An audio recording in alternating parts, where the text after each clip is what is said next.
Okay बेटा, 12th class student and today we will discuss our next topic. और हमारा next topic होगा chemicals, enzymes and other bioactive molecules. इसमें हम microbes को किसके लिए पढ़ेंगे? केमिकल्स के लिए, एंजाइम्स के लिए और कुछ बायोएक्टिव लिविंग बीइंग से बनने वाले कुछ मॉलिक्यूल्स, मटेरियल।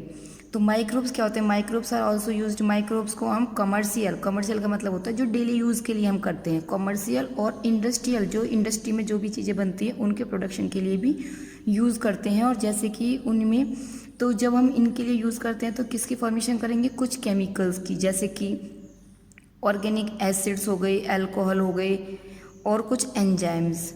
एंजाइम्स आपको पता होगा, एंजाइम्स वो मटेरियल होता है, वो केमिकल सब्सटेंस होता है जिसकी प्रेजेंस में कोई भी एक्टिविटी है वो इंक्रीज हो जाती है, यानी रिएक्शन है तो वो फास्ट हो जाएगी। और ऑर्गेनिक एसिड लिविंग बीइंग से फॉर्म होने वाला जो भी केमिकल मटेरियल होता है उसे हम ऑर्गेनिक एसिड बोलेंगे। और फर्मेंटेशन के बाद अल्कोहल की फॉर्मेशन, जैसे बियर वगैरह, वो हमने इंडस्ट्रियल प्रोडक्शन में भी पढ़ा है। तो एग्जाम्पल ऑफ एसिड के अगर हमने एग्जाम्पल, जैसे यहाँ पे मैंने बताया अभी, तो ये एसिड्स के एग्जाम्पल कौन से होंगे? जैसे कि एस्पेरिगुलस निगर, ये कहाँ से लिया है? फंगस से। और एसिड का नाम क्या है? ये एस्पेरिगुलस निगर एक फंगस है जिससे कि सिट्रिक एसिड प्रोड्यूस होता है। ऐसे ही एसिटोबैक्टर एसिटाई, ये भी एक बैक्टीरियम है जिससे एसिटिक एसिड होता है। क्लोस्ट्रीडियम बोटाइलिकम, ये भी एक बैक्टीरियम है जो ब्यूट्रिक एसिड, और लैक्टोबैसिलस ये बैक्टीरिया है, ये लैक्टिक एसिड की फॉर्मेशन करता है। तो ये जो 4-5 एग्जाम्पल हैं ये हमारे केमिकल प्रोडक्शन के हैं, यानी कि जो माइक्रोब्स के हेल्प से जो भी केमिकल प्रोड्यूस किए जाते हैं वो एग्जाम्पल हैं। और ये हमें पता होने चाहिए कि कौन सा बैक्टीरियम से लिया है, कौन सा फंगस से लिया है, ताकि, और जैसे ये वाला बैक्टीरियम है और ये कौन सा बैक्टीरियम या कौन सी फंगस है वो कौन से एसिड को प्रोड्यूस कर रही है। इसके बाद आता है ईस्ट, जिसमें सैक्रोमाइसेस सर्विसेई, ये भी एक कमर्शियल प्रोडक्शन के लिए हम यूज़ करते हैं। जिससे कि मैंने आपको पहले इंडस्ट्रियल वाले में भी पढ़ाया था कि अगर हम ईस्ट को फर्मेंट करेंगे तो अल्कोहल की फॉर्मेशन होती है और उस अल्कोहल का नाम होता है इथेनॉल। माइक्रोब्स को हम एंजाइम प्रोडक्शन के लिए भी यूज़ करते हैं। एंजाइम मैंने अभी बताया आपको, रिएक्शन को फास्ट करने वाला जो भी मटेरियल होता है that is known as enzymes. तो यहाँ पे कुछ एंजाइम्स के नेम लिए, जैसे कि लाइपेज है जो कि is use in, lipase is enzyme है जिसको डिटर्जेंट फॉर्मुलेशन के लिए, डिटर्जेंट का जो फॉर्मूला फॉर्म होता है या उसकी फॉर्मेशन करते हैं उसमें, और आल्सो हेल्प इन रिमूविंग, और जब इसकी डिटर्जेंट जो होता है वो ऑयली मटेरियल को रिमूव करता है जिससे कि ज़्यादा झाग बनते हैं। इसका मतलब क्या होगा? लैंडरी का मतलब झाग। तो ये जो लाइपेजेस है वो डिटर्जेंट फॉर्मेशन के लिए भी, और साथ में जो ऑयली मटेरियल होता है, ऑयली दाग धब्बे हो जाते हैं उनको अलग करने का करता है, ज़्यादा झाग बनाता है। You must have notice that, हमने देखा होगा कि जैसे बोतल फ्रूट जूस, अगर हम मार्केट से कोई भी जूस की बोतल लेते हैं, बॉट फ्रॉम द मार्केट, वो ज़्यादा क्लियर होती है in comparison to made at home, जो कि हम घर में बनाते हैं। देखो, हम घर में भी बनाते हैं जूस और मार्केट से भी लाते हैं, तो अगर हम दोनों को ही देखेंगे तो मार्केट वाला जूस है वो ज़्यादा हमें क्लियर दिखाई देता है। वो क्लियर क्यों दिखाई देता है? क्योंकि दिस इज़ बिकॉज, ये इस वजह से होता है क्योंकि उस जूस के अंदर वो एंजाइम यूज़ करते हैं, पैक्टिनेजेस एंड प्रोटीएजेस।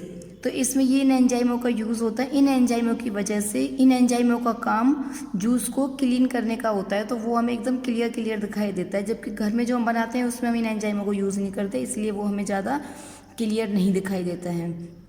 तो यहाँ तक आपको मेरे हिसाब से क्लियर हो गया होगा। आगे देखिए बेटा, स्ट्रेप्टोकाइनेज ये भी एक एंजाइम है जिसको प्रोड्यूस किया जाता है स्ट्रेप्टोकोकस बैक्टीरिया की हेल्प से, एंड इसको मॉडिफाई भी किया है कौन से प्रोसेस से? जेनेटिक इंजीनियरिंग प्रोसेस से इसमें थोड़ा सा मॉडिफिकेशन भी लेकर आए हैं।